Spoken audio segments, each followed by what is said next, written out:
Enumeration ফর্মে কোনো voter ইচ্ছাকৃতভাবে ভুল তথ্য দিলে নির্বাচন কমিশন তার বিরুদ্ধেও ব্যবস্থা নেবে। এসআইআর প্রক্রিয়া দ্রুত সম্পূর্ণ করার দাবি জানিয়েছে বিজেপি। 2016 সালের স্কুল সার্ভিস কমিশনের শিক্ষক নিয়োগ পরীক্ষায় বিশেষভাবে সক্ষমদের কোটায় নিযুক্ত অযোগ্য নন এমন শিক্ষক শিক্ষিকাদের আপাতত আদালতের নির্দেশ ছাড়া চাকরিচ্যুত করা যাবে না বলে কলকাতা হাইকোর্ট নির্দেশ দিয়েছে। উচ্চ মাধ্যমিকের চতুর্থ সেমিস্টারে আজ অঙ্ক পরীক্ষায় 3টি প্রশ্ন সিলেবাসের বাইরে থেকে এসেছে বলে উচ্চ মাধ্যমিক শিক্ষা সংসদ স্বীকার করেছে। শিক্ষক সংগঠনগুলি সিলেবাসের বাইরে প্রশ্ন আসার সমালোচনা করেছে।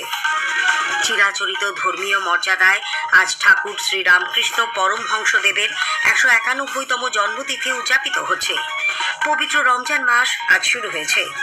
ইডেন গার্ডেন্সে টি20 বিশ্বকাপ ক্রিকেটে আজ ওয়েস্ট ইন্ডিজ 42 রানে ইতালিকে হারিয়ে সুপার 8-এ পৌঁছেছে। আসি বিস্তারিত খবরে। রাজ্যে এসআইআর প্রক্রিয়ায় চূড়ান্ত ভোটার তালিকা প্রকাশ আরও পিছোতে পারে। 28শে ফেব্রুয়ারি এই তালিকা প্রকাশের কথা থাকলেও বিপুল সংখ্যক ভোটারের নথিপত্র যাচাই এখনো বকেয়া রয়েছে। সেই কারণে ভোটার তালিকা প্রকাশের দিন পিছিয়ে যেতে পারে বলে মনে করা হচ্ছে। মুখ্য নির্বাচনী আধিকারিক মনোজ কুমার আগরওয়াল জানিয়েছেন, সম্পূর্ণ নির্ভুল ও ত্রুটিমুক্ত ভোটার তালিকা তৈরি করাই নির্বাচন কমিশনের একমাত্র লক্ষ্য। সেই কারণে যদি সমস্ত নথিপত্রের নিষ্পত্তি সম্পূর্ণ না হয় তাহলে প্রয়োজনে নির্বাচন কমিশনের কাছে আরও সময় চাওয়া হবে। তিনি আরও জানান, 4,66,000-এর বেশি ভোটদাতার তথ্য এখনও জেলা শাসক তথা জেলা নির্বাচনী আধিকারিকের কাছে ভেরিফিকেশনের জন্য বকেয়া রয়েছে। নথিপত্র সংক্রান্ত সমস্যার কারণে ইতিমধ্যে প্রায় 30 লক্ষ ভোটারের নথি মাইক্রো অবজারভারের মারফত এইআরওদের কাছে পুনর্যাচাইয়ের জন্য পাঠানো হয়েছে। 20 লক্ষ ভোটারের নথি নিয়ে এখনও এইআরওরা চূড়ান্ত সিদ্ধান্ত নিতে পারেননি। এদিকে নথি সংক্রান্ত সমস্যা নিষ্পত্তির জন্য চূড়ান্ত সময়সীমা আগামী শনিবার শেষ হচ্ছে। কিন্তু এই বিপুল সংখ্যক নথি সম্পর্কে এই সময়ের মধ্যে চূড়ান্ত সিদ্ধান্ত নেওয়া যাবে কিনা তা নিয়ে সংশয় তৈরি হয়েছে। এই ধরনের সমস্ত মামলার নিষ্পত্তি না হলে চূড়ান্ত তালিকা প্রকাশ সম্ভব হবে না বলে মুখ্য নির্বাচনী আধিকারিকের দপ্তর স্পষ্ট জানিয়েছে।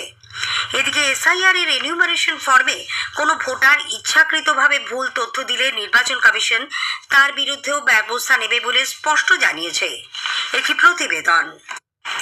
এইআরওদের পর সাধারণ ভোটাররাও এনিউমারেশন ফর্মে ভুল তথ্য দিলে তাদের বিরুদ্ধে ব্যবস্থা নেওয়ার কথা জানিয়েছে নির্বাচন কমিশন। রাজ্যে বর্তমানে এনিউমারেশন তথ্যের পুনর্যাচাই বা সুপার চেকিং চলছে। রাজ্যের মুখ্য নির্বাচনী আধিকারিকের দপ্তর সূত্রে জানা গিয়েছে, এই তথ্য মেলাতে গিয়ে দেখা যাচ্ছে বহু ভোটার এমন ব্যক্তির সঙ্গে নিজেদের নাম লিঙ্ক করেছেন যাদের সঙ্গে বাস্তবে তার কোনো সম্পর্ক বা আত্মীয়তা নেই। রোল পর্যবেক্ষকরা ইতিমধ্যেই বিষয়টি সংশ্লিষ্ট ইআরও এবং কমিশনকে জানিয়েছেন। বিশেষ রোল পর্যবেক্ষক এনকে মিশ্র এবং সুব্রত গুপ্তকে এই মামলাগুলির নিষ্পত্তি করতে বলা হয়েছে। তাদের পর্যবেক্ষণ ও সিদ্ধান্তের ভিত্তিতেই এই বিষয়ে পরবর্তী পদক্ষেপ ঠিক করা হবে। শুধুমাত্র ভোটার তালিকা থেকে নাম বাদ দেওয়া নয়, ভুল তথ্য প্রমাণিত হলে এই ভোটারদের বিরুদ্ধে আইনানুগ ব্যবস্থা নেওয়া হতে পারে বলেও ইঙ্গিত মিলেছে। অভিরূপ ভট্টাচার্য, আকাশবাণী সংবাদ, কলকাতা। বিজেপি এসআইআর প্রক্রিয়া দ্রুত সম্পূর্ণ করার দাবি জানিয়েছে। দলের রাজ্য সভাপতি শ্রমিক ভট্টাচার্য আজ দুর্গাপুরের মুচিপাড়ায় এক অনুষ্ঠানে বলেন, এসআইআর না করে এ রাজ্যে ভোট করতে দেওয়া হবে না। বিভিন্ন জায়গায় তাদের কর্মীদের কাছ থেকে এসআইআর এর 7 নম্বর ফর্ম কেড়ে নেওয়া হয়েছিল, সেই অভিযোগগুলি নিতে হবে এবং এসআইআর নিয়ে সমস্ত অরাজক অবস্থা তৈরির প্রচেষ্টা বন্ধ করতে হবে। তিনি আজ পশ্চিম বর্ধমানের দুর্গাপুরের মুচিপাড়ায় 600 শয্যার প্রস্তাবিত একটি বেসরকারি হাসপাতাল প্রতিষ্ঠার ভূমি পূজা অনুষ্ঠানে যোগ দেন।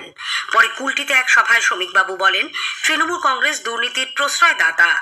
তৃণমূল কংগ্রেস ক্ষমতায় একবার পর তারা মানুষের জীবনের প্রত্যেকটা পদক্ষেপে দুর্নীতিকে প্রতিষ্ঠা করে দিয়েছে। এমন কোন ইস্যু নেই যেখানে তৃণমূল কংগ্রেস নেই, যেখানে তৃণমূল কংগ্রেসের কোন দুর্নীতির ছাপ নেই।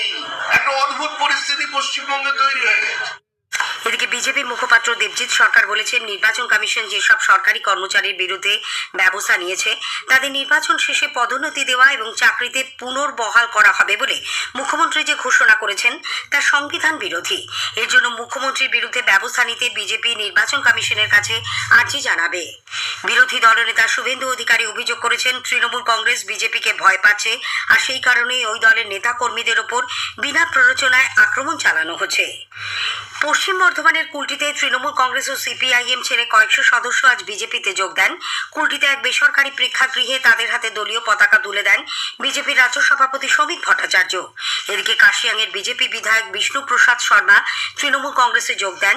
কলকাতায় তৃণমূল ভবনে এক সাংবাদিক বৈঠকে তার হাতে আনুষ্ঠানিকভাবে দলীয় পতাকা তুলে দেন রাজ্যের দুই মন্ত্রী ব্রাত্য বসু ও শশী পাঁজা। কোচবিহারের নাটাবাড়ি বিধানসভার জিরানপুর অঞ্চলে বিজেপির কর্মকর্তা ও পঞ্চায়েত সদস্য পবিত্র বর্মনের বাড়িতে হামলা ও ভাঙচুরের অভিযোগ উঠেছে তৃণমূল কংগ্রেসের বিরুদ্ধে। শাসক দল অবশ্য অভিযোগ অস্বীকার করেছে। বাঁকুড়ার সোনামুখী বিধানসভার হামিরপুর গ্রাম পঞ্চায়েতের নিমাইনগর গ্রাম সংলগ্ন ফুটবল মাঠে একটি সাংস্কৃতিক মঞ্চ তৈরির শিলান্যাস অনুষ্ঠান সেরে বিজেপি বিধায়ক দিবাকর ঘরামি বের হতেই একদল দুষ্কৃতী অনুষ্ঠান স্থলে হাজির হয়ে গ্রামবাসীদের মারধরের পাশাপাশি নির্বিচারে ভাঙচুর শুরু করে বলে অভিযোগ। ভেঙে দেওয়া হয় অনুষ্ঠান স্থলে থাকা চেয়ার, টেবিল, মাইক ইত্যাদি। এমনকি অনুষ্ঠানে বাজনা বাজাতে আসা বাজনদারদের বাদ্যযন্ত্র ভেঙে ফেলা হয় বলে অভিযোগ উড়িয়ে পাল্টা তৃণমূল কংগ্রেসের দাবি এই ঘটনার সঙ্গে তাদের কোনো যোগ নেই। আজকের প্রসঙ্গে এবারের বিষয় বিকশিত ভারতের লক্ষ্যে সুস্থ দেশ গড়ে তুলতে all India institute of medical সায়েন্সের ভূমিকা। এইমস কল্যাণীর মেডিকেল সুপারিনটেন্ডেন্ট এবং চক্ষু চিকিৎসা বিভাগের প্রধান প্রফেসর ডক্টর মহুয়া চট্টোপাধ্যায়ের সঙ্গে কথা বলেছেন কাশফিন নাহার। আকাশবাণী সংবাদ বিভাগ প্রযোজিত অনুষ্ঠানটির শেষ পর্ব শুনবেন আজ রাত 8টায় গীতাঞ্জলি ডিটিএইচ বাংলা এবং আকাশবাণী সংবাদ কলকাতার সোশ্যাল মিডিয়া প্ল্যাটফর্মে। স্থানীয় সংবাদ শুনছেন আকাশবাণী কলকাতা কেন্দ্র থেকে। ফিরে এলাম স্থানীয় সংবাদে। 2016 সালে স্কুল সার্ভিস কমিশনের শিক্ষক নিয়োগ পরীক্ষায় বিশেষভাবে সক্ষমদের কোটায় নিযুক্ত আনটেন্টেড বা অযোগ্য নন এমন শিক্ষক শিক্ষিকাদের আপাতত আদালতের নির্দেশ ছাড়া চাকরিচ্যুত করা যাবে না বলে কলকাতা হাইকোর্ট নির্দেশ দিয়েছে। বিচারপতি অমৃতা সিনহা বিশেষভাবে সক্ষম কোটায় কর্মরত শিক্ষকদের দায়ের করা এক মামলায় আজ বলেন, 2016 সালের পরীক্ষার ভিত্তিতে এসএসসি 96 জনকে নিযুক্ত করে।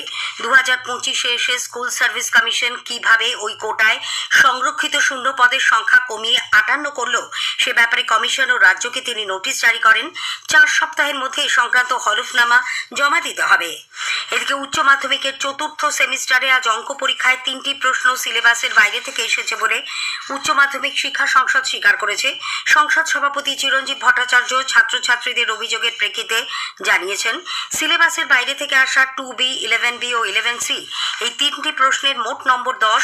যেসব পরীক্ষার্থী ওই 3টি প্রশ্নের উত্তর দেওয়ার চেষ্টা করেছেন তাদের পুরো নম্বর দেওয়া হবে। এদিকে শিক্ষক সংগঠনগুলি সিলেবাসের বাইরে প্রশ্ন আসার সমালোচনা করেছে। শিক্ষানুরাগী ঐক্যমঞ্চের সাধারণ সম্পাদক কিঙ্কর অধিকারী বলেছেন, প্রশ্নপত্র তৈরিতে আরো যত্নবান হওয়া দরকার ছিল। মাধ্যমিক শিক্ষা ও শিক্ষাকর্মী সমিতি STEও উচ্চ মাধ্যমিকের অঙ্ক পরীক্ষায় সিলেবাস বহির্ভূত প্রশ্ন আসায় ছাত্রছাত্রীরা বিড়ম্বনায় পড়েছে বলে অভিযোগ করেছে। All post graduate teachers welfare অ্যাসোসিয়েশনও প্রশ্ন তৈরির আগে সমস্ত প্রশ্নকর্তাকে ব্লু প্রিন্ট দিয়ে পুনরায় ভেরিফিকেশন দরকার ছিল বলে দাবি করেছে। আরজিকর হাসপাতালে অভয়ার খুন ও ধর্ষণের ঘটনার তদন্ত কোন পথে এগোবে এবং কাদের কাদের জিজ্ঞাসাবাদ করা প্রয়োজন সে ব্যাপারে সিবিআই নিজেই সিদ্ধান্ত নেবে। অভয়ার বাবা মায়ের দাবি মতো কোনো নির্দিষ্ট ব্যক্তি বা পুলিশ আধিকারিককে হেফাজতে নেওয়া সম্ভব নয়। সিবিআই এর তদন্তকারী আধিকারিকরা নিজেদের মতোই সিদ্ধান্ত নেবেন বলে শিয়ালদা এসিজেএম আদালতে জানিয়েছে কেন্দ্রীয় তদন্তকারী সংস্থা। চিরাচরিত ধর্মীয় মর্যাদায় আর রামকৃষ্ণ পরমহংসদেবের 191তম জন্মতিথি উদযাপিত হচ্ছে। বেলুর মঠে ভোরে মঙ্গল আরতি ও উষা কীর্তনের মধ্য দিয়ে অনুষ্ঠানের সূচনা হয়। প্রধানমন্ত্রী নরেন্দ্র মোদী রামকৃষ্ণদেবের জন্মতিথিতে তাঁর প্রতি শ্রদ্ধা জানিয়েছেন। রাজ্যপাল ডক্টর CV আনন্দ বোস এবং মুখ্যমন্ত্রী মমতা ব্যানার্জিও তাঁর প্রতি শ্রদ্ধা জানিয়েছেন। স্বামী বিবেকানন্দের ঐতিহাসিক কলকাতা প্রত্যাবর্তনের 129তম দিবস উপলক্ষেও তাঁর প্রতি শ্রদ্ধা জ্ঞাপনের জন্য পূর্ব রেল আজ বজবজ স্টেশন থেকে শিয়ালদা পর্যন্ত এক বিশেষ ট্রেন চালায়। পবিত্র রমজান মাস আজ শুরু হয়েছে। ইসলাম ধর্মাবলম্বী মানুষ আজ থেকে নিরম্ব উপবাসের মধ্যে দিয়ে 1 মাস ব্যাপী রোজা পালন করছেন। ইডেন গার্ডেন্সে T20 বিশ্বকাপ ক্রিকেটে আজ ওয়েস্ট ইন্ডিজ 42 রানে ইতালিকে হারিয়ে দিয়েছে। এই জয়ের সুবাদে তারা সুপার 8-এ পৌঁছলো। স্থানীয় সংবাদ শেষ হলো। পরের খবর 8টা 10-এ।